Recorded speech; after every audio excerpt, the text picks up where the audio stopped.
is roasting my back. Why is this? All right, I'm hitting start. No.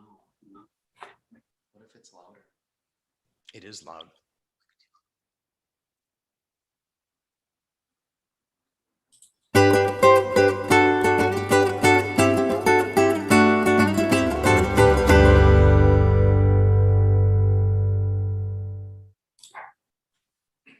I think that might have worked. Can't hear a word on our side. Hans and Caitlin Greasy are in the house. Look at you, we had two people in the house for the beautiful lead-in. We may have to do that again. Jim Brubaker, Larry Rowe, Bill Best, Gladys Andrade, a new name. Good to see you. Susan Jensen, Julie Fogarty, welcome back. Big night of anticipated events happening on Cellar Angels this week, and we're thrilled. I may have to do the intro again since no one got to see it. Mark Challenor, good to have you back. I said Bill Best. Let's see. All right, couple of breaking announcements. What you're seeing up here is a professionally done haircut for the first time in 16 months. So I actually sat in a chair, and the person with the apparatus and tools spinning me around was not my spouse. So they did ask the question, who's been cutting your hair? I'm not certain that was meant in a flattering perspective, but we are here tonight on SIP episode 63. And if memory serves me correct, and I do want Chicago folks to chime in on this, that would be Jay Hilgenberg, famous Bear, Super Bowl champion 63. CP, good to see you. And this is often the most talked about episode we do every year. People are getting crazy with their barbecued meats, their grilling, and recently in the last 5 years, this bad boy, the smoker. And so tonight, can't even imagine two better people that we'd like to have with us than our famous author, wine professional, John Laloganes, and Chef Wook is in the house to help us with grilling techniques, smoking techniques, and they're going to make an awesome 2 dishes, by the way. We're going to dive deep into some history. And Chef Wook, John, welcome. Good to see you two gentlemen. Hello, how are you? How's everyone? Happy summer. Happy summer. Happy summer. We are talking about smoking and grilling tonight. Are we ready to start? I think we are ready to start. I mean, the scene behind me is emblematic of summer in Chicago. It's basically barbecue time. I used to barbecue year-round, smoke year-round, but it is really starting to come of age, and people take this very, very seriously. It's semi-border religious type of thing. It's like SEC athletics, barbecuing and smoking. So for those of you that are new, and I do see a couple new names here, you might be wondering who is Cellar Angels, because we aren't normally a barbecue content company, but we do like barbecue. Cellar Angels is a direct-to-consumer online wine curator. We specialize exclusively in wines from Napa and Sonoma. 99% of the time, you can't get them outside of the winery. They aren't available in the distribution channel. The beauty of that is that every single transaction benefits a charity. Folks actually can come to the Cellar Angels website, transact, you get to pick the charity, and they benefit, you benefit, the winery benefits. And tonight we're going to be pairing some exquisite wines with some select barbecue. And John, I'll let you talk a little bit about kind of what you two schemed over the last week or two to put together for this evening. Yeah. So again, welcome everyone. Thank you, Cellar Angels, for having us. Wook and I are happy to be here. I don't only speak for Wook. Wook can speak too. See, he is speaking. Yeah. And, our focus today is grilling and cooking. Both of these cooking methods, they really require us to be outside. Of course, unless you're in a professional kitchen, that might be a different story, but we're all outside. We love to be outside this time of year, especially if you're from the Midwest where you have such that limited window, right? The practice of cooking in this manner, grilling, smoking, is very primitive, which is part of the charm. Right? That's right, John. I was just going to mention that. There's a lot of legends behind how grilling and smoking came about. So, all right, I'm gonna need Wook to move an inch closer to the mic, or move the mic an inch closer to Wook. How about now? Oh, see that? Literally, I can take a nap. That sound is so peaceful. Is that better? That is much See better. That? He moved. That's my blowtorch. The story or the legend goes that before civilized civilizations, if you will, people, more specifically cavemen and hunters, after their catch, what they would do is to prevent animals from stealing it, they would create fire to not necessarily just to use it for warmth, but they would put their meat right on top of the fire. And what it does, it not only prevents any animals getting near the flame, but because the meat was raw, more specifically with things like fish, which is then already brined with the seawater, it ends up smoking the fish. And so that's one of the earliest kind of recollections or history of One of the how- stories. One of the stories of how fish and meats were used for smoking / preservation. Yeah. You know, through our discussion today, we professionally, but also personally, we see many people confuse these two concepts Yes. of grilling and smoking, and they sometimes think it's a synonymous type of thing, but they're really distinctly different.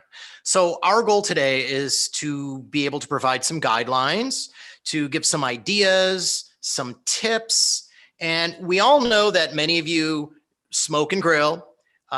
We know that some of you watch YouTube videos. Some of you read books on this, right? A lot of people do this.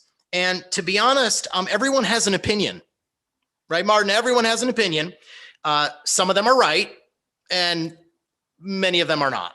But we're going to give you our own approach, and it's Right. not right. It's not wrong. It's kind of what we do. It's what we teach, and it's kind of how we take it. You're going to hear some different things from your own experiences. Listen to us and give it a shot. Some of our ideas. Exactly. And I think at the end of the day, people are going to do whatever they want anyway, right?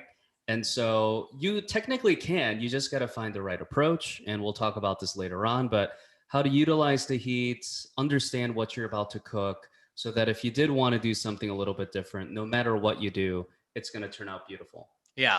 So again, remember, this whole idea of cooking is so different than what we do in the kitchens, right? In our own kitchen, you know, working with the oven or the stove, like that's a much more precise process, right? You have less elements. Today, we're lighting our grill and there's wind and there's airflow and we're having a hard time lighting the briquettes. And that's the whole idea of cooking outside. There's so many variables and things that could go wrong, right? So we just want to give you some of that advice.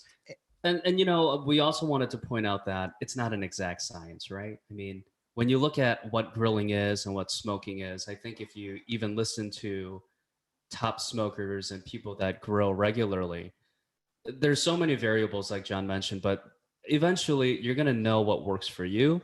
You're going to be more familiar with your climate, your grill specifically, and Or smokers specifically. exactly. You know? And then it's also on what works for you in terms of flavor profiles. Yeah.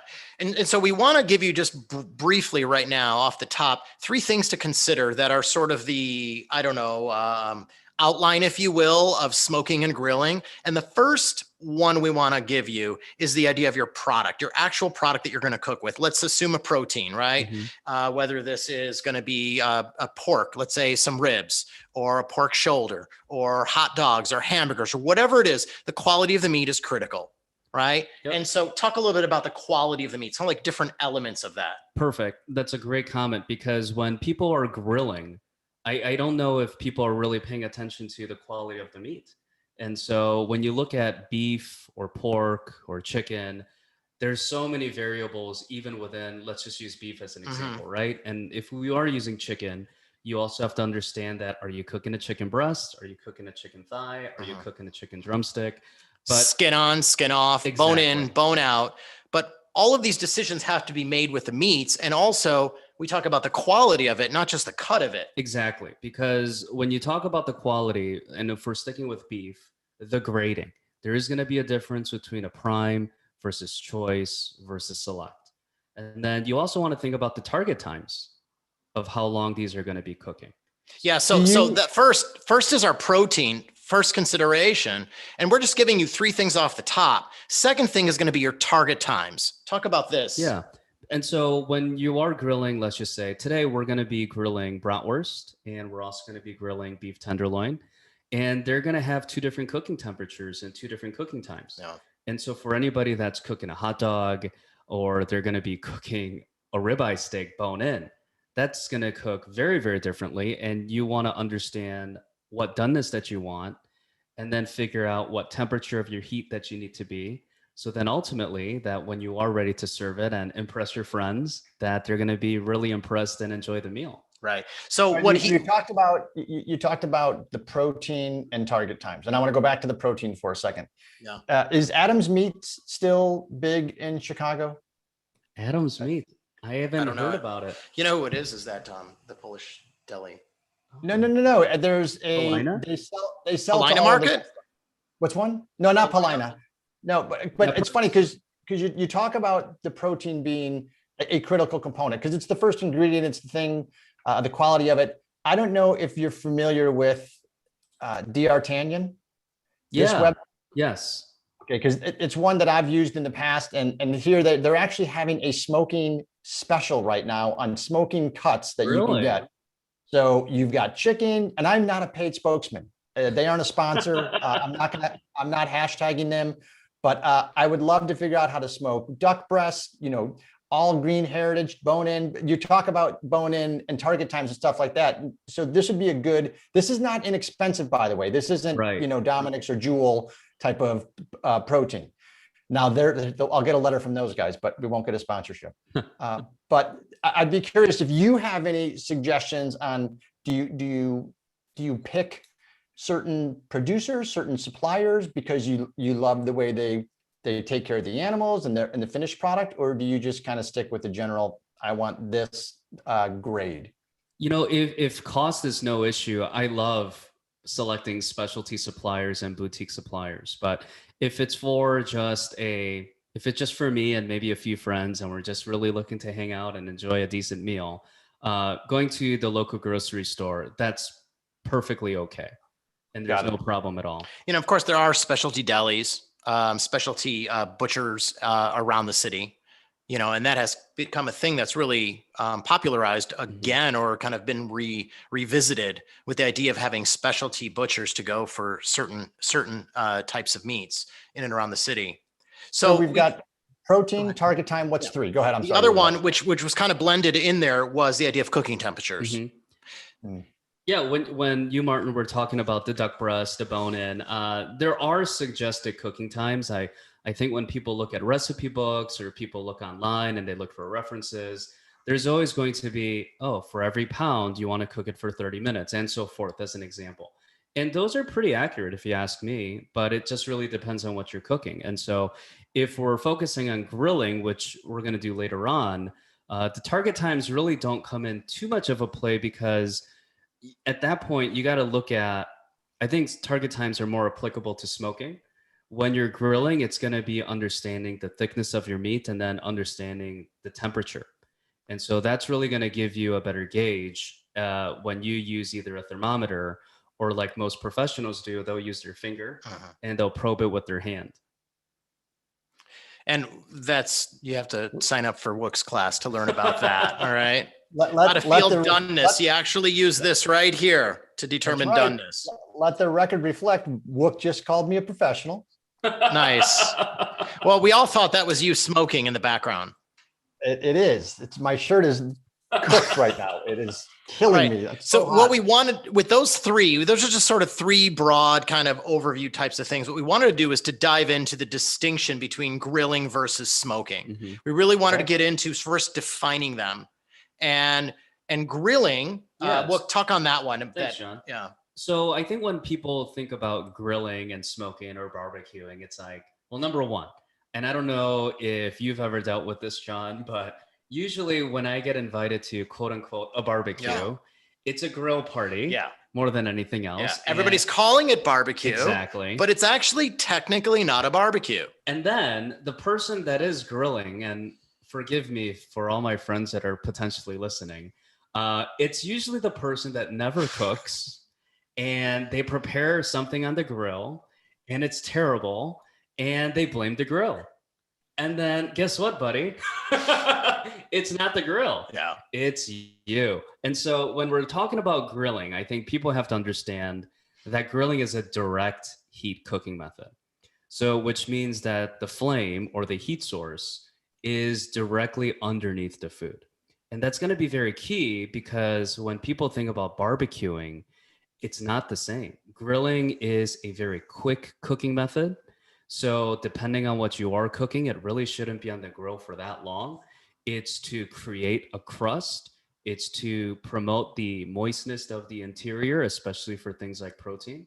And then you're using it for tender cuts of meat or vegetables. And that's really what grilling is. Yeah. So keeping in mind that that's a really important point. Grilling is for tender cuts of meat, things that are already tender to some degree, and they're usually smaller. They're usually smaller because this is, as he says, a quick, hot and fast kind of method, right? Counter that with smoking, completely opposite. Now, this is where the confusion comes in. Smoking is different than grilling.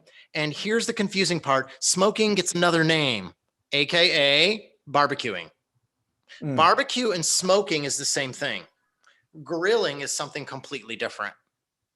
All right. So You're people digging think they're barbecuing when they are grilling and Yes. they throw some barbecue sauce on some chicken and stuff like that. And they call it barbecue. And this is because of all the branding and the marketing that is going to kind of promote all the sauces and the equipment. They utilize things, they call it barbecue grills. And so that's where the confusing part comes in, or barbecue sauces. And most of us are doing grilling. So it's a little bit of a weird thing. Let's define smoking, AKA barbecuing. This is low and slow. Very different from hot and fast, right? So with low and slow, lower temperatures, and you're using an indirect heat source. Remember, grilling was a direct heat source. Smoking is an indirect heat source. So you're utilizing, right? You're utilizing the heat and the wood smoke. You're usually, if you're doing it right, smoking, you're incorporating wood chips or parts of wood that are being heated, and the smoke is being released from these wood chips and are flavoring your food. And so the way you do this is low temperatures for a long period of time. So that flavor of the wood, of the smoke from the wood, is going to permeate the meats or seafood or poultry or whatever it is you're using, right? That's a great explanation. So using tougher cuts of meat. So now you're using something like a pork shoulder. You're using something like brisket. You're using something like ribs. These are things that are bigger pieces, tough cuts. You just can't gnaw into it. You need to cook it low temperature for a long period of time to break down connective tissues, to dissolve this tough connective tissues to make it tender. All right. How tender? Like my heart. Yes, very tender. Like his heart is very tender. So, oh my goodness. And we've got to go to commercial.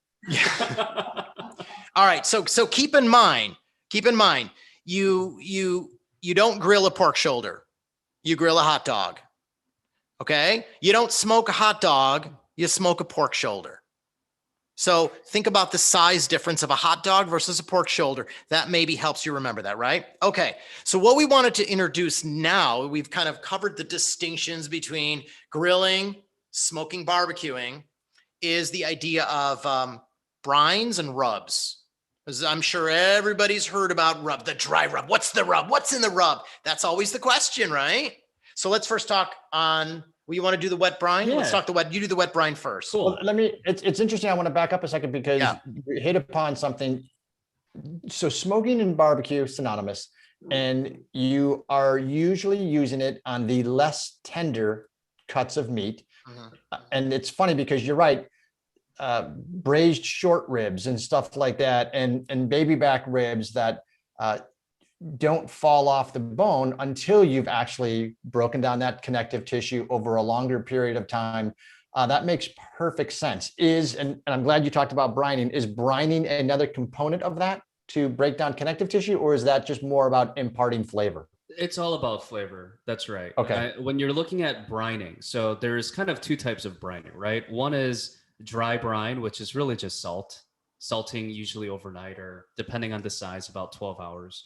Wet brining is really what people are familiar with. I mean, at the end, it's funny when people say, oh, I'm going to dry brine. Essentially, that's called a cure. So like if you're salting bacon before you're about to smoke it or cook it. So when people are talking about brining, it's usually wet. So it's usually a mixture of salt and sugar in water. And that's usually going to be the major components of a brine. Now, if people decide to add herbs, citrus juice, garlic, onions, those are all aromats. So those only enhance the actual brine itself. But then you also have to realize that that's not really going to make the biggest difference. The salt and the sugar is really what's going to make the difference in the protein, especially because of osmosis.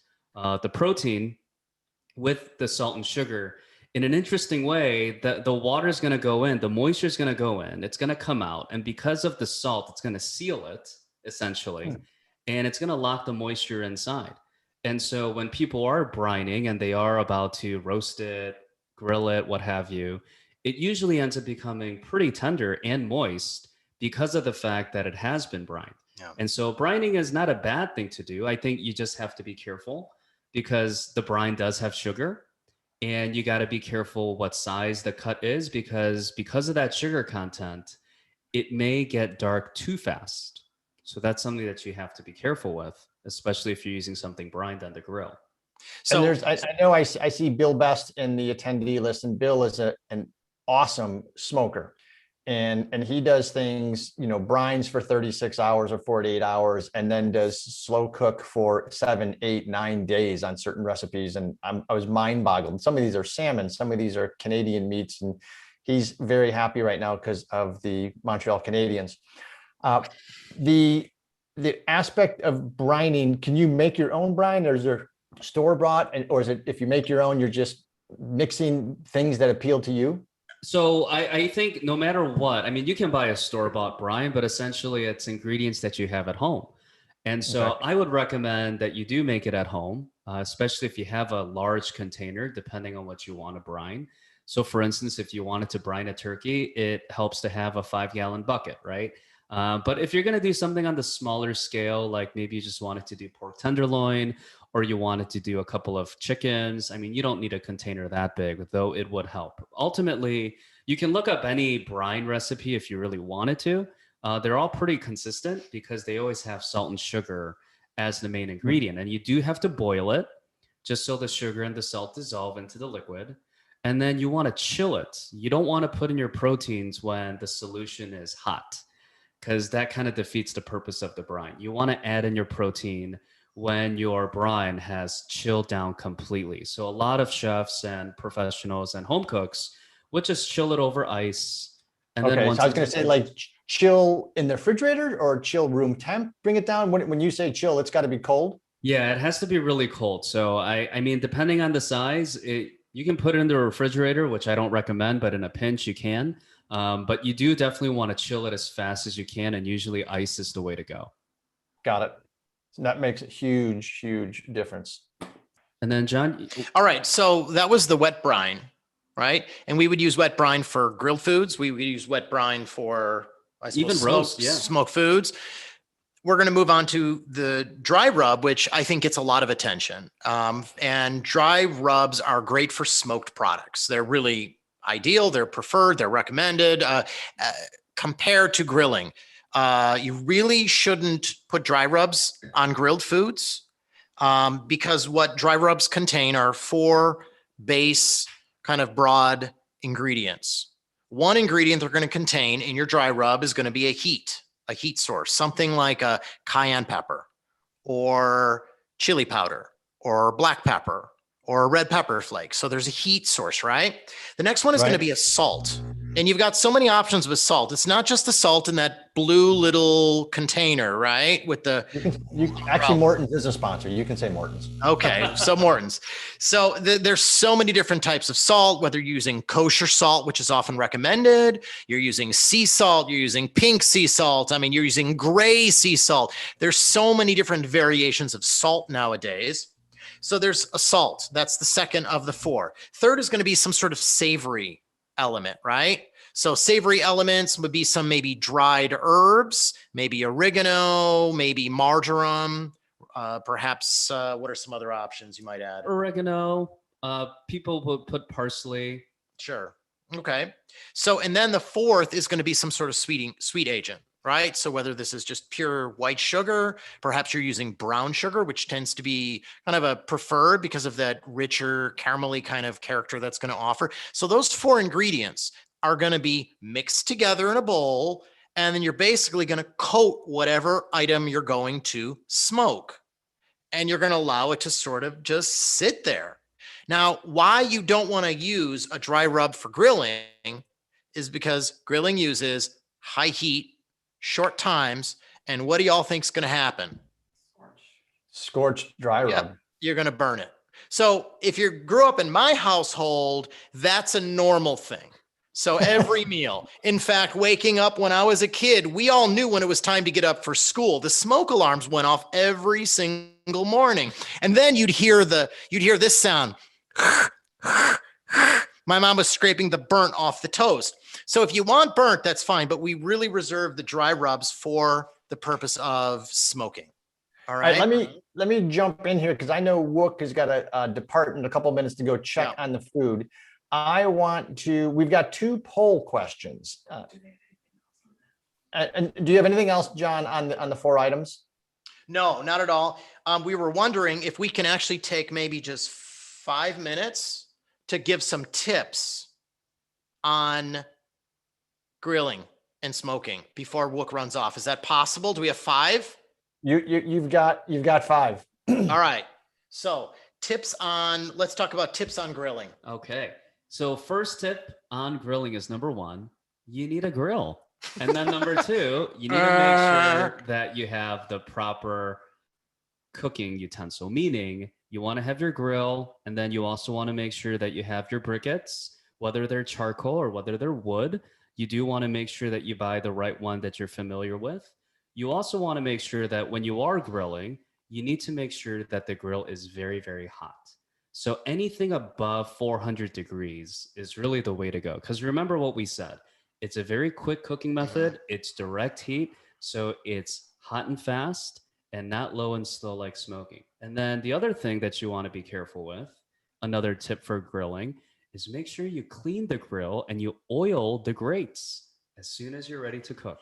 Most people forget to wipe and oil their grill. Yeah. And that will prevent some sticking. And that will also make sure that your food will have a very proper sear. Yeah. And that's really the key right there, is making sure the food doesn't stick to the grill and making sure that you have that nice surface crust from the grill grates. And the way to do it, clean the grill, oil the grill liberally. Very, very liberal, oil that grill. All right. So honestly, from our own personal experiences going to barbecue parties where everyone's grilling, this is probably one of the things that I think you see where they don't do this. Exactly. And then this is where by the way, did you all know that the bigger the grill makes better food? Okay. Okay. You want to tell them? You can tell. We're going to send you a picture you can all post. Our grill is perfect. We have a grill about the size. It's like a baby grill. This is like a grill, like a little Holly Hobby's house, a little Holly Hobby kitchen. We have the grill version today. I do recommend that you oil the grill when it is hot. Yeah. Okay, so that's important. Also, there's a lot of grills out now that don't have any briquettes. It's just gas through a series of like metal manifolds, if you will, flavor bars and stuff like that. Good, bad, indifferent, same thing. It's just high heat. I'm a big fan of gas grills, though you don't get the same flavor. That's really it. So gas grills are great. They're convenient. You can really control the temperature and the heat that way. But I think if you're going to be grilling out and you don't have a gas source and you're going to use charcoal, those are some simple tips that will actually transfer over even to the gas grill. Yeah. The cleaning and oiling of the cleaning and the oiling is critical. That'll be key. So the big difference is startup time, right? If you got a gas grill, your heat up is really quick, but you can't really transport that on a little picnic or cookout somewhere, right? But the briquettes, you've got to really have advanced planning. You've got to do that 1 hour, maybe in advance of what you're going to cook to get those briquettes. And that's a pain in the butt because now you get all these outside temperatures. All right. We want to give you some tips on smoking and then Wook's going to go. Tips on smoking. Smoke them if you got them. Okay. First. What's a good tip on smoking? Wood chips. You got so many options of wood chips. They're available all over the place. Home Depot carries them. Target carries them. Walgreens carries them. CVS carries them. You can find all sorts of different types of wood chips. Common wood chips: cedar, mesquite, apple. I like cherry. Do you like cherry? I do. All Those are right. good woods. Which one do you use? Which one's best? It doesn't matter. You choose what flavor you like and you bring that into the meat that you're going to be working with, right? We're using what? It's very, it's kind of interesting. At least I find it interesting where like mesquite is always adds a little bit of heat to it. And you have to be very careful with the mesquite wood chips and a dry rub that has a lot of cayenne and stuff like that, because that heat gets kicked up exponentially. Mm-hmm. Unless you're a pyromaniac, then good. No, I'm talking the flavor heat. I mean, that meat is hot. And I'm not a pyromaniac any longer. No, well, that changed when you went to college. That changed when we tried to take the Weber gas grill remote and mobile. So it doesn't work well. All right. And I think one other tip about smoking that I'd like to give, and maybe you have one, is don't rush it.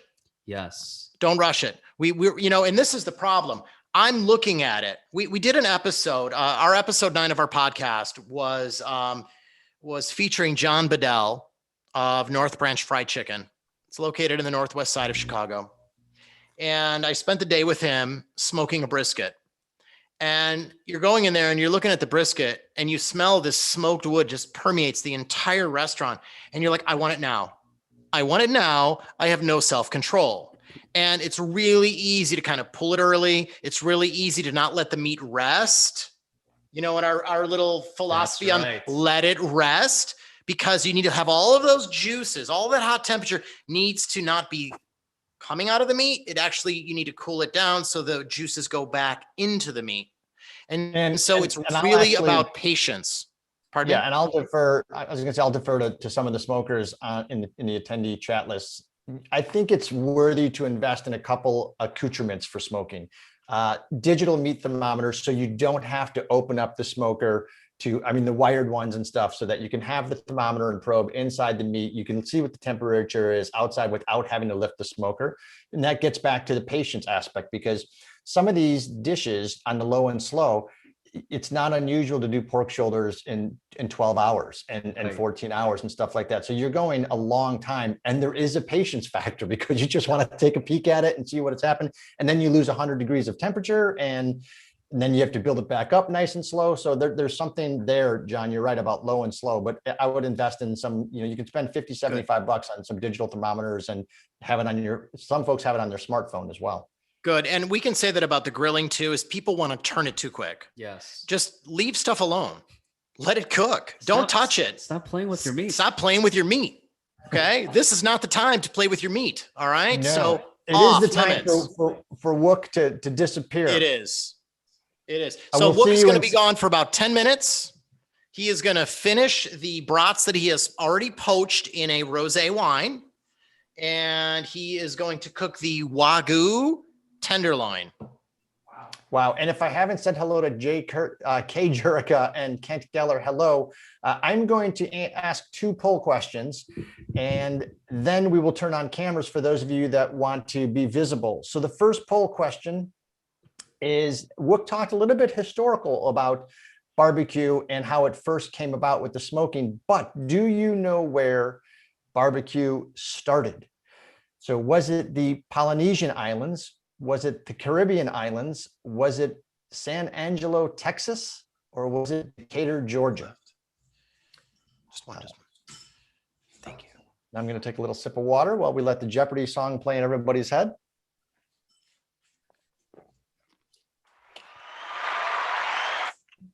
There is, I'm sorry, there's someone talking to me in the studio. What's the point here?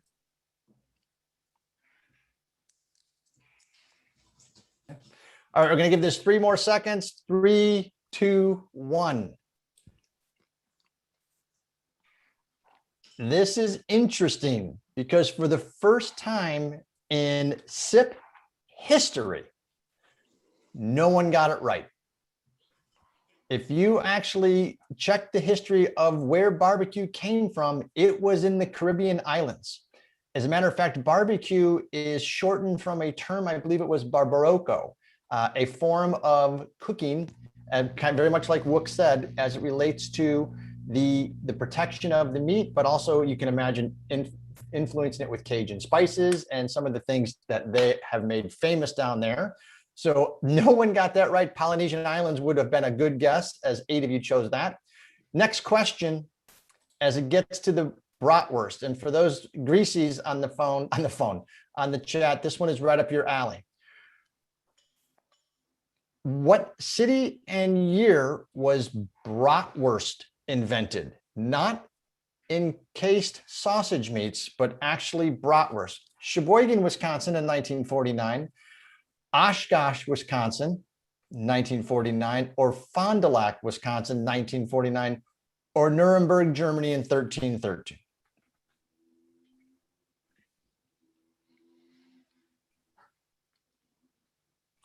One holdout.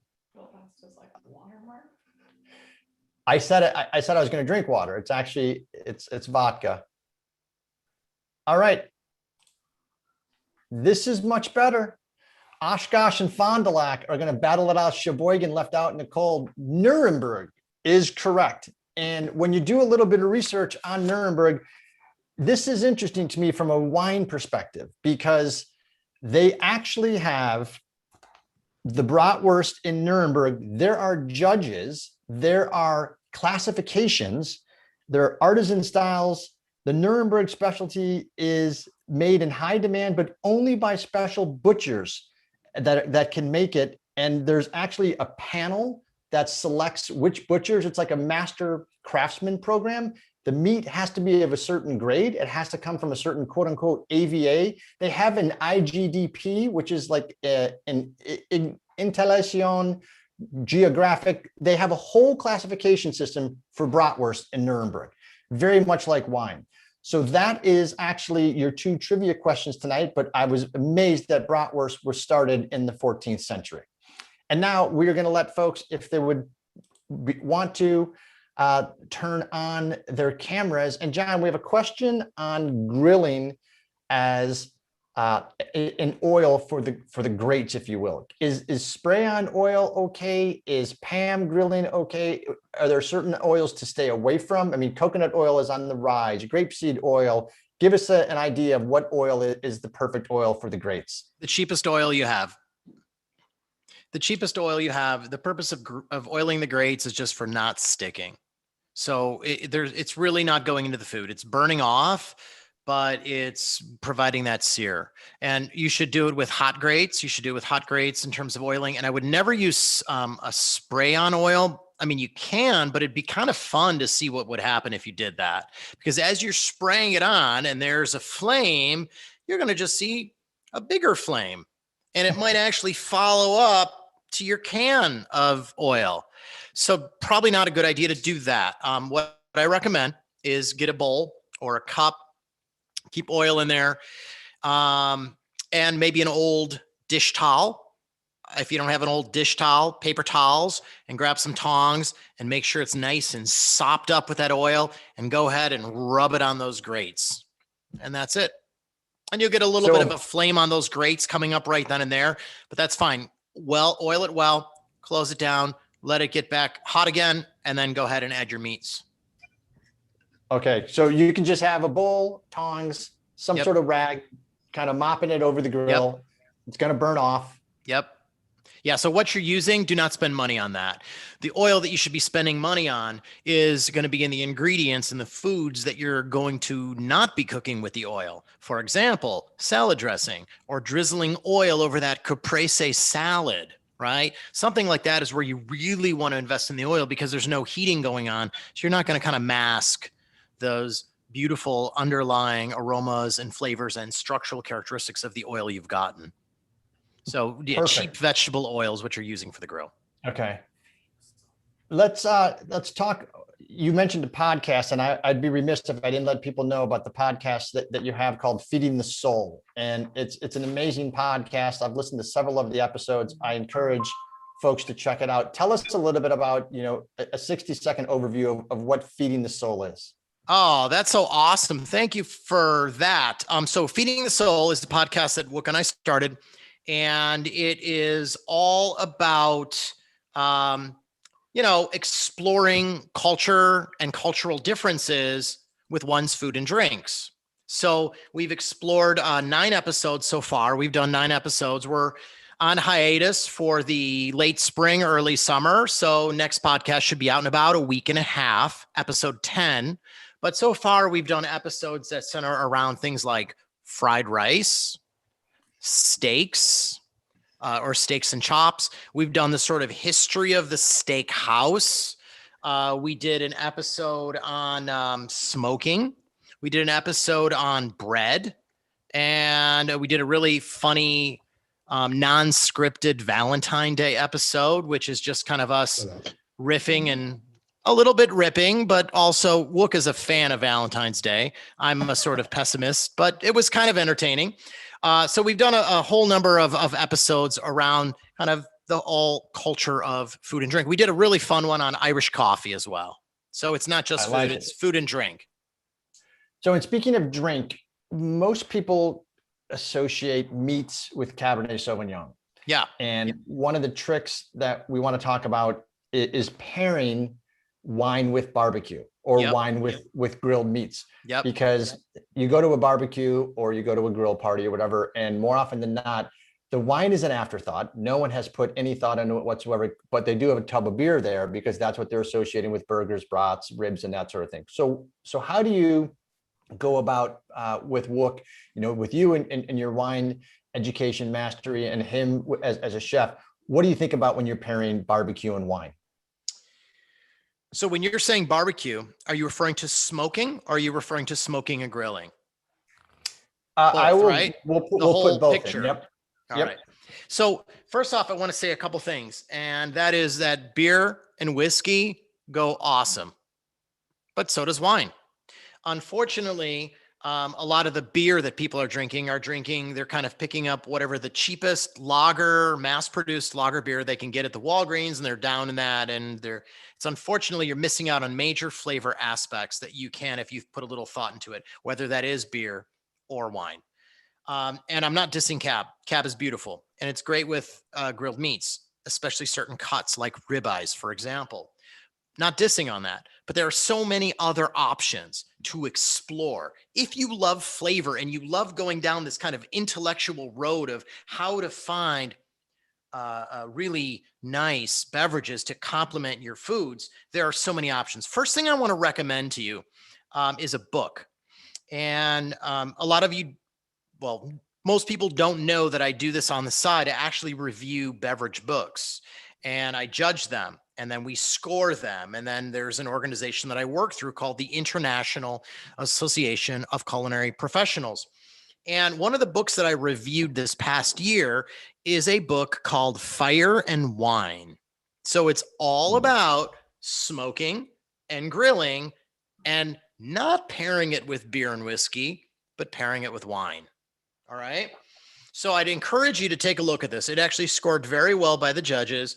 It's a really down to earth, lay it out, simple book. Not only does it give you tips on smoking and grilling, it also gives you an approach of pairing wines, and then lots of recipes in there as well. For those of you that like to find recipes such as smokehouse burgers or Santa Maria style grilled tri-tip. I mean, look at that. That looks pretty tasty. Anyways, let's talk about wines. It basically boils down to what is the protein source? That's really what it boils down to. If I'm grilling chicken, this is a different selection of wines than if I'm grilling fatty fish, such as salmon, versus if I am grilling a filet mignon, beef, or elevating it from the standpoint of more rich and boldness to something like a porterhouse or a ribeye. So it all depends on that protein source. Going back to the introduction, we said protein source is such a critical thing, right? Your wine pairing, this is the critical thing. So clearly, if you're doing poultry, if we're talking duck, if we're talking chicken, if we're talking turkey, whether this is smoked, grilled, or some sort of fashion of that, you're talking about a protein that generally doesn't have as much fat. Now, with that being said, there's exceptions because duck has a lot more fat than, say, chicken does. But Right. broadly, let's kind of categorize those as in our poultry category. We're dealing generally with bigger white wines, full-bodied white wines, wines like Chardonnay, wines like Viognier, the whole Rhone white blend of Viognier, Marsanne, Roussanne, or any of those grape varietals individually. There's a grape varietal called Semillon, but Chardonnay, right? That's our number one white wine grape in the world. So why not? But here's the thing. The whole antiquated notion of like poultry only goes with white wines. Well, that's bogus. I don't buy into that. And we can get into light-bodied reds. So we can start doing light-bodied reds. The obvious would be a Pinot Noir. And moving from beyond that obvious one, we get into grapes like Gamay. We get into grapes like Barbera, Dolcetto, which are Italian varietals. But also, please don't forget this, rosés. Rosés are one of the most adaptable wines, one of my personal favorite wines because of their ability to be very adaptable, right? How do you mean adaptable? Well, they're very forgiving. They're very, they can work with poultry dishes, and they can work with some actual proteins in the area of pork. They work very well with pork. They work very well with sausages that are pork based. And surprisingly, you can actually pair in some cases with some lamb preparations. So this idea of this range that rosé really has an ability to be adaptable. Okay. All right. No problem. Thank you.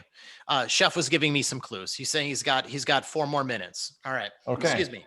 All right. Next. What are we talking about? We're talking about salmon or fish, fatty fish. What are some fatty fish? We've got, what do you like? Tuna, shark, salmon. Again, I treat it like poultry, going well with big whites and going well with light-bodied reds.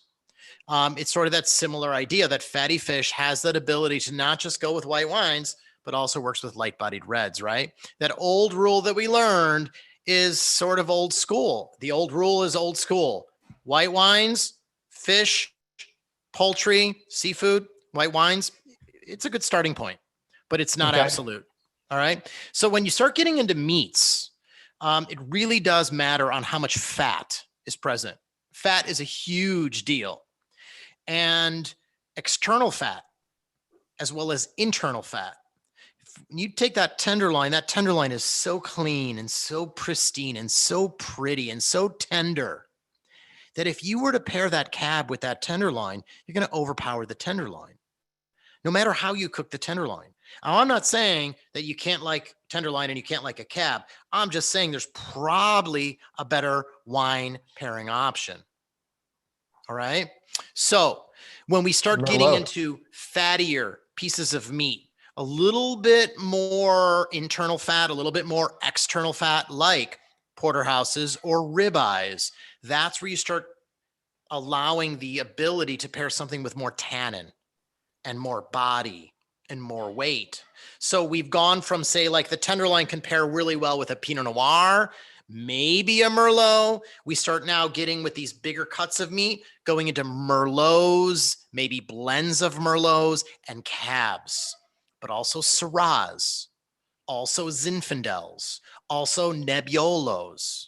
So these are all big, bolder, kind of richer versions of wines that can work better with bigger steaks because of the amount of fat. Now, keep in mind also how you cook your meat is a big factor in that. So if I cook for my dad, everything well done. So the equivalency of whatever's on the bottom of my shoe, that's how he loves it. And I will give that to him because I love him and I respect him. However, if I really want to give him the best experience from a flavor standpoint, things should be cooked medium rare, maybe medium, for the optimal expression of fat and flavor. So when I'm talking about pairings, whether with the tenderloin or with the ribeye, it's cooking it to a medium rare to medium degree of doneness. Poultry, different story. All right. Salmon is often, unfortunately, and tuna is often, unfortunately, overcooked. It needs to be prepared to medium rare to medium for optimal juiciness, fattiness, and flavor. But too many people overcook it. So that's why if you don't overcook things, you have that ability to elevate things like seafood, fatty fish with light-bodied red wines. And so tonight, Chef is doing what are the pairings that you guys chose for the wines? So we have two items, right? We have one which is a bratwurst that he actually got from Wisconsin, because that was the founder, right? Isn't Sheboygan? Didn't I hear that was the founding? No. So he's got a bratwurst that he poached in Rosé wine. And, you know, the whole idea is that we're tasting a Rosé today. Do you all have your wines? I see no alcohol in any of you. Gladys, where's your alcohol? Oh, look at that. Nobody has the Rosé sparkling? All right. All gone. All right. Out of respect, we won't taste anything in front of All right. So the first thing we have, Chef, don't go too far. So the first thing we have, our first dish, is our bratwurst. And Chef actually poached the bratwurst, and he recommends poaching brats and really a lot of grilled sausages in advance of the grilling process for many, many reasons. One reason is that you don't keep it too long on the grill and burn it by trying to actually cook the internal temperature hot enough to make it safe. So he poaches this first, not only cooking it through into the center, but also introducing flavors, in this case, of a rosé wine. Most people traditionally will use beer. Right. So you said he poached it for many reasons. I'm curious how long you poached it for.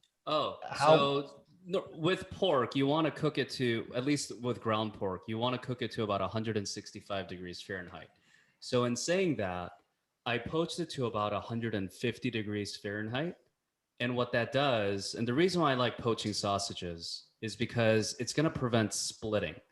So when you have a very hot grill and you put a raw sausage directly on top of the grill, it tends to burst or it tends to split. And by pre-poaching them and just poking a few holes, it really saves a lot of splitting, and it really aids in the presentation. And it's going to cook faster because it's already poached. And that's really one reason why I like it. But more so than anything, it's because of the presentation. So I want to cook it to about 150 degrees Fahrenheit, because then when I do put it on the grill, by the time that I get that nice char on that crust, it's going to finish cooking it all the way through. All right. And does it do anything with curving or shape? No, it really doesn't. I mean, at the end of the day, it's going to curve if the sausage is packed too tight. I mean, that's really what it is. And what do you have that dressed with? Well, we have two preparations of the sausage. First, we did a kind of bare bones, short notice that the family's coming over and you're throwing on a little party. So the traditional, putting it on a bun. So this one was poached and it was grilled and put on a lightly toasted bun. And Chef made this in advance. Want to explain what this is? Yeah, that's caramelized onions. Cooked low and slow. Yeah, to bring out the natural sugars of the onion. So for those of you who don't like onions, caramelized onions are a totally different thing if you're doing it right. Red onion, white onion, yellow. I use just yellow onions. If you wanted that intense sweetness, you can definitely use Vidalia sweet onions that you get in the South. Those are very, very tasty. Makes great onion rings, by the way. So you can definitely use those, but I use just a plain yellow onion that you could get at the grocery store. Yellow onions are probably the most common onion that you'll find. If you were in a pinch and you didn't find it and you had a white onion, that's okay. It's actually not going to be as sweet. I did see a question about poaching. I poached it. Poaching temperature, it's more gentle. So it's not boiling where it's very vigorous bubbles. You're poaching it at a temperature of 160 degrees to 180 degrees Fahrenheit. So it's almost a very lazy bubble. So it's just very gently cooking the sausage, so that way it's not going to overcook it. And are you filling it up like a 4-quart saucepan and pouring in a bottle of rosé, or is it 3/4 water? Half a bottle. I used half a bottle because what I did was first get the liquid up to temperature, and then I added the sausage, because once you add the sausage, the liquid's going to come up to the surface. So you don't want to add too much liquid in the beginning, because then if you add your sausages, you're going to overfill and it's going to go all over your stovetop. Yeah, well, it really all depends on how much sausages you want to poach, Mhm. right? That's a So good point, clearly, you right. need to adjust for the size of the pot and then the liquid. So I used a $10. I picked up a $10 bottle of rosé wine. The reason I used a rosé wine is because we're pairing it with a rosé excuse me, a rosé sparkling. You need some water? Yeah, right. I think the sparkling wine works. Chef threw some heat in there. I think so. I think it was a pistachio. Like a little kernel was left over. Nasty, right? All right. So the rosé wine was $10. I had options. I could have gone with a $20 bottle of Provence rosé.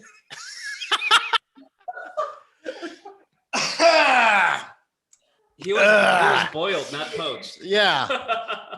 I could have gone with a $20 bottle of rosé. I could have gone with a $4 bottle of yellowtail rosé. I chose the $10 bottle of rosé because it was varietal oriented. It was a Pinot Noir rosé from Napa Valley. Okay. So that's what I chose, that price point, because it was something that I would also consider drinking, because I was only using half the bottle to poach. The other half the bottle is for us. You know what I'm saying? Got it. But the pairing is elevating with a sparkling wine, Keller Estates, which I believe is roughly 92% Pinot Noir, 8% Chardonnay, 2 of the 3 trio of grapes used in Champagne. For those of you that have the Keller Estates sparkling, this is made in the traditional method that Champagne is made, known as the Méthode Champenoise, although updating it, the laws in Champagne, actually in France, use the term méthode traditionnelle today. They don't longer use méthode champenoise, but we still refer to it as the MC method.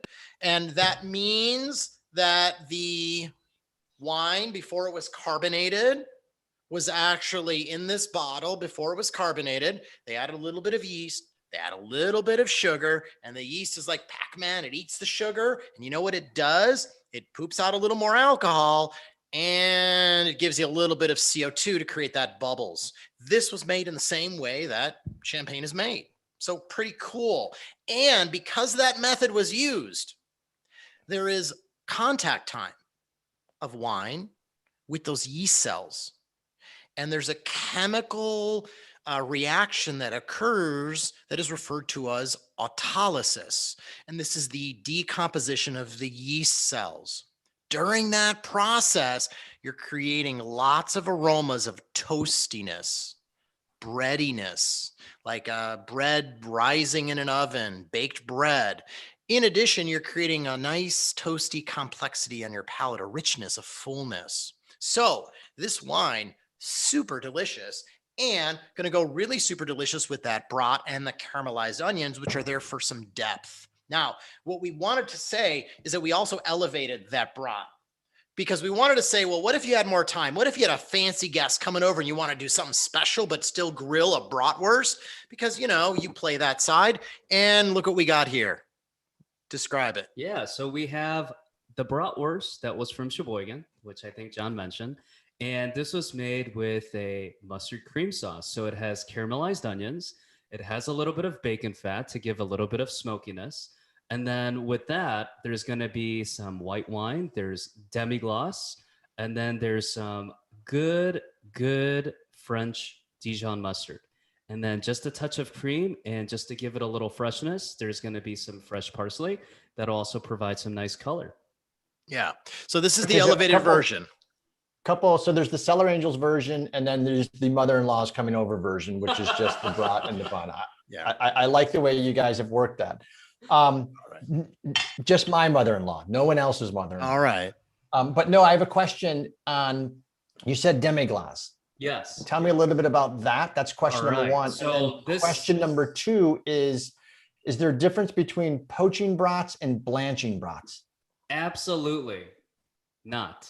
Okay. It really just depends, right? Because ultimately, when you're looking at blanching something, You're just par cooking it. I think people look at blanching as a quicker method, if you will, but it ultimately serves the same purpose. Blanching it, usually if you're blanching something from a technical perspective, the water or the liquid is boiling. So it is a rolling boil, 212 degrees, and that baby is like on fire, right? You're putting it in there. And if you are going to blanch it, you have to be careful that now, because you're not going to take the time to really cook the sausage per se, and you're looking to par cook it, it may not cook all the way in the center. So that's something that you have to be careful with. So if somebody said, you know what, I want to blanch the bratwurst, that's okay. You just got to understand that if you're going to blanch it, it's not going to be for a length of time, or unless you just planned on boiling it all the way through. But if you're going to do that, then you can't use the word blanching anymore. So that'll be the main difference between that and poaching, because poaching, you would cook it until it's pretty much all the way cooked through, and that's at a lower temperature. Blanching is usually at a higher temperature, and then poaching is usually at a lower temperature. And what did you do for the Merlot? All right. Can you grab two glasses? Yes, sir. All right. So with our Merlot, we're using the grayscale Merlot. And I want to say that I'm personally disappointed with the fact that so many people still have issues drinking Merlot. I mean, really, it's time. It's time to wake up and recognize that there are good producers that actually love this grape and want to showcase this grape and respect the grape. Merlot is a beautiful wine that has incredible adaptability with smoking and grilling most foods, especially when we're talking about proteins of beef. Any sort of form of beef or lamb work really, really well with Merlot. The thing about Merlot is that it's plummy. It's got this wonderful mid-palate richness and weight to it without all that tannin you get from the cab, but it's still there, just not to that edge that cab gives you. So it really makes it more adaptable. And most Merlots are not 100% Merlot. There are some, but most Merlots are blending elements of other grape varietals, whether it be Cabernet Franc, whether it be some Cab Sauv, whether it be some Petit Verdot or some Malbec. So Merlots, you can really bring a nice complexity to the Merlot in addition by blending in some of these other grapes in smaller quantities. So what we're using for the Merlot pairing, go ahead, chef. All right. So here we have our grilled Wagyu beef. It's from Snake River Farms. They're not a sponsor yet, right, Martin? So we Don't hashtag them. Right. And this is some quality beef, folks. So, I mean, it is a step above prime, right? When people are looking at prime beef, that's the best grade of beef you can get. And then it goes to choice, and then it goes to select. But this one is a cut above, if you will. And we're using beef tenderloin, and right on top is just a very, very simple compound butter. Very simple to make at home, folks. You just need some good quality butter. Just to add to the extra richness of the saw, I use European butter, which has more butter fat than your traditional American butter. So the brand that I used is Plugra, and they are up to 82, 86% butter fat, so which is really, really tasty. And that has some red wine, reduced red wine. I used Merlot. I used a reduction of Merlot. And then I added some chopped shallots, a clove of garlic, a zest of lemon, fresh parsley, and then I added some scallions just for a nice bite. Wow. And then how did you form it? Oh, I formed it on a cylinder using plastic wrap.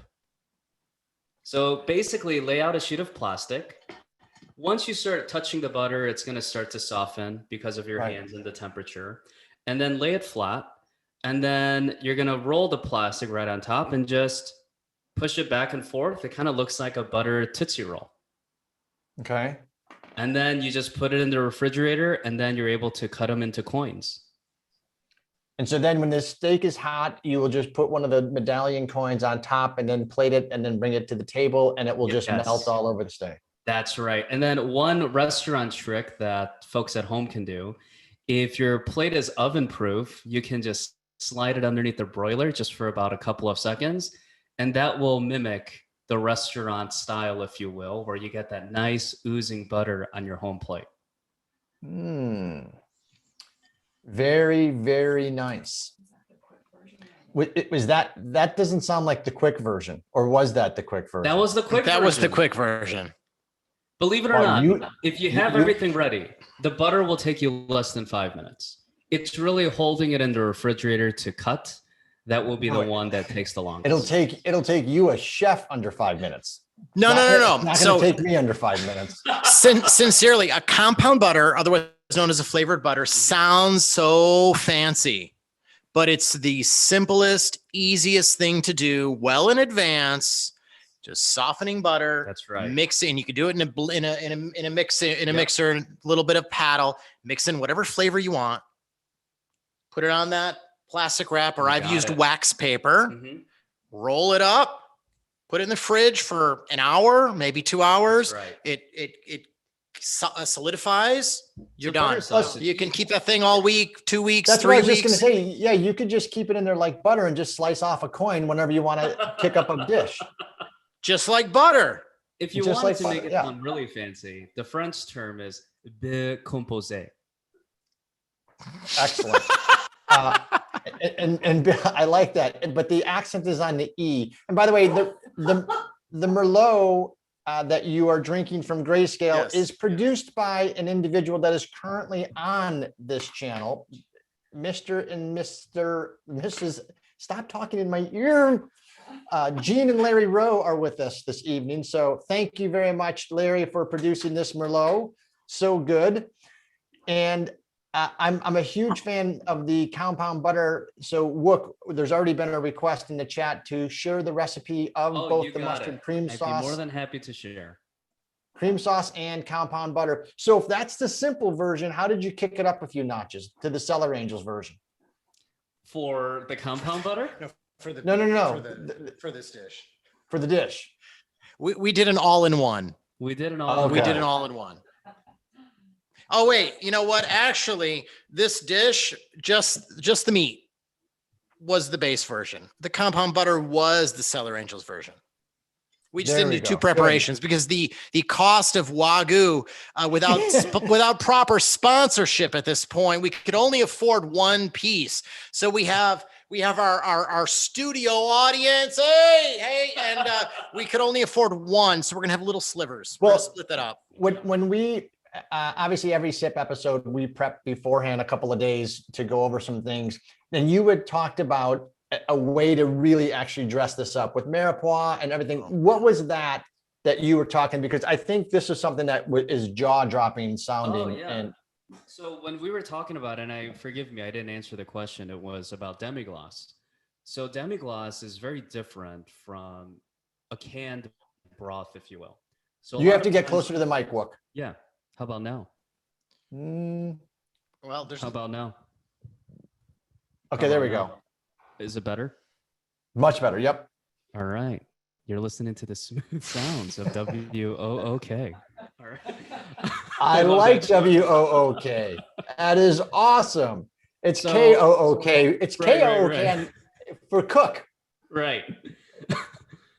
So All right. So the demi-glace. Demi-glace is very different from a canned broth that I think a lot of people buy. And if you ever have the luxury of having any beef bones, or better yet, veal bones, it's going to take you about 8 hours. But that's really what you want to do to create this beef broth or this veal broth. It's very, very rich. It's going to have high contents of gelatin. And that's really what's going to provide a lot of body to this sauce. So if you were to make this at home, you want to either buy veal stock that you can reduce, though they do sell commercially made demi-glace. The only thing that you want to be careful with when you use those is that it does contain a lot of sodium. So you don't get to control that. So for this dish, because of the demi-glace that was made, that one, as you were mentioning, Martin, it has other ingredients. So to this reduction, you saute a little bit of onions and garlic, but with that, separately, there's onions, carrots, and celery, and those are caramelized. And then you have this addition of demi-glace that's now coating these vegetables that are reduced even more. And that with that, there's addition of fresh thyme, and that's really going to reduce to concentrate the flavors. And then you're going to get a lot of the subtleties from the celery, the carrots, as well as the onion, in addition to what was already with a very meaty flavor. So the sauce is very, very meaty, which kind of aids into this porkiness. But with this sauce, there's also addition of bacon. So now you have this nice smokiness, this subtle smokiness, I should say. And if you wanted it to be very intense, you could always use the bacon as a garnish on top. But with the demi-glace, it's a reduction of veal stock. And that's what's really going to give it a high concentration of meat flavor. And if you don't want to do all that, the chopping block sells 1 ounce portions for $10. That's no, the homemade is better. And I'm curious, there's a question about resting meat protein. Yes. All right. So usually Important. it is, and I agree, it is so important. And I'm glad that question was asked, because when you're cooking protein, first things first, it's not caramelizing. And I think people usually kind of get that or use those words interchangeably. Yeah. They talk about caramelizing meat versus browning meat. And I think ultimately everybody knows what people are talking about. But from a technical perspective, when you're referring to protein cookery, you want to mention that it's browning, not caramelizing. And then when you are cooking protein, think of it as like a towel. And think of it as a wet towel. The more that you wring it out, the more moisture that you're losing. And so your goal when you're cooking protein is to cook it just enough where you're not losing all of that moisture, just keeping in mind that towel analogy. And so you have something very, very hot, especially if you're using conventional cooking methods like saute, roasting, or grilling. All the heat is on the outside. And if you don't let it rest, as soon as you cut it, all that juice, all that moisture, all that water, the flavor is now on your cutting board. Well, we're not going to eat our cutting board, right? So the goal of resting is twofold. Number one, it's to allow residual cooking or carryover cooking to occur because it's still so hot. And then the other part of it is because all that moisture is concentrated on one section. By you letting it rest, it's going to allow all the moisture to redistribute itself back into the whole piece of protein. So think of it, whether it's chicken or fish or beef. I'll use chicken breast as an example. If you cook chicken to what's recommended to 165, it's always going to be dry. You have to account for the carryover cooking. So then if you are using a thermometer, you want to cook it to about 160 and then let it rest. You know, how long to let it rest? Just a rule of thumb is let it rest for half the cooking time. So if it took you about 10 minutes to cook the chicken, let it rest for 5 minutes off the heat, on a plate, on a cutting board, whatever you like. And let it rest for half the cooking time. And then you'll notice a major difference. In that 5-minute resting time, that chicken breast is cooking 5 more degrees. And so now it is perfectly cooked, and it is perfectly juicy, and it is perfectly tender. And as you all remember, how tender? Like my heart. Oh God. And so is that the let it rest half the cooking time? Does it matter the protein? Is that kind of a general rule? So if just it's a salmon, general if it's rule, beef, but you also want to be cognizant about the protein, right? I mean, if you're going to roast a turkey for 3 hours, you're not going to let it rest for an hour and a half. It's usually referring to smaller cuts. Oh, typically cuts that are going to be grilled. Yes. That's really what he's referring to. The bigger cuts, it's a little different story, less resting time than half the amount of the cooking. Mm-hmm. So in our podcast, we did 2 episodes where we talk about letting things rest. So if you want to hear a little bit more about that and about cooking meats, we have an Instagram where we'd love to have you follow us. We're at about 4,600 plus followers now. It's at feeding.the.soul365. We'd love for you to follow us. And then in there has a link to our website, which takes you to all of our episodes. And we talk all about this stuff. It might not be really good Friday night conversation at 8:00 when you're sipping on a bottle of something there, but maybe when you're bored Sunday morning. A nice drive. Sure. No, I like it. It's been very, very informative. And I liked all the questions, especially Bill, fantastic questions. So thank you for that. And I do want to get, Bill asked for the recipes, but I actually want to get some recipes from Bill because he smokes all the time.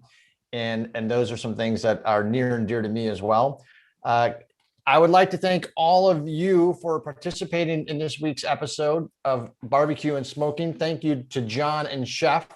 You guys rocked it out of the house again. And Chef, those dishes looked fantastic. I will get Thank you. the demi-glaze, I will get the mustard, and I will get the butter, compose butter Can you say it again? recipe. The composé. That's exactly what I said. Go refer to the tape. And share that with everybody that's been on the sip tonight. I'll email that to you. So thank you both. Don't forget, next week there is no sip. We are taking the night off. We will be back at, I know, Bill, it is summer. There's I saw the reaction. That's 2 nights in 2 weeks. We shouldn't do it. I know. July 9th, we will be back with White Rock Vineyards in Napa and learn all about aging wine in some pretty special caves that they have. And it's going to be a pretty insightful visit. So all of you enjoy the rest of your weekend, and hopefully this episode and what's behind me is ready and we can let that rest a little bit. John and Chef, thank you so much. Gladys, good to see you. Thank Mark you. Challenor, I know you're still there. CP, everyone be good. Take care of one another and drink a bottle of the good stuff. Cheers and stay safe. Thank you. Bye, everybody. Wook and John, Yes, sir. just before you blast out, what I found with smoking, particularly short ribs, brisket, that kind of thing, is people will really over smoke it and dry it out. Oh, yeah. And I've had a lot of success because you want to keep it at that even low heat. I've had a lot of success in double wrapping it in foil or putting it into a foil pan and covering it after maybe 3 or 4 hours of smoking. Are you recommending that?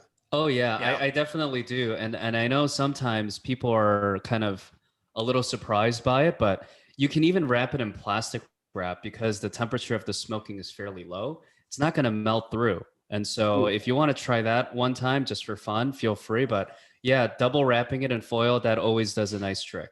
We do talk about that on our episode. It's a really important step. The other thing I did recently was I made Montreal smoked meat, which was a 14-day process. I love that. I don't know whether you've ever tried it. It's multi-day brining, and then there's a drying, and then you have to steam it to basically bring it back to life. Yep.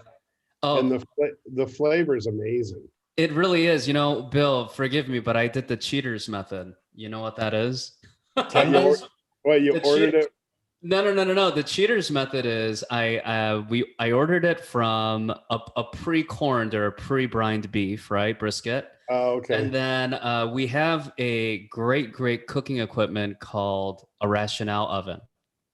Okay. And the rationale oven has a steam already built in, Oh, and it's okay. already programmed. So you can just push corned beef and it does it. I would find a different descriptor than the cheaters method because because one of the strip joints is above one of the best Montreal smoked meat places in Montreal. So you don't want to be talking too much about the cheaters method. Right. That's a different episode of Right. SIP, actually. I think that's the July episode. Yeah. That's The late yeah, version. yeah. That's the after midnight version. Great. Perfect. I like Thanks, it. Bill. Thanks, Bill. Some people actually want you to start cooking and sharing your recipes. So we might have to have a group share of smoking recipes and grilling recipes. Well, we didn't smoke tonight. I made a sausage cream sauce with pea greens and shallots. So that was pretty Now that awesome. sounds nice, Bill. That does sound nice. Heavy cream and Parmesan over a farfalla. Sounds really good. That sounds all right. Now Yeah. you're making me hungry. Take care, guys. All right. Take All care. right, everyone be good. Cheers.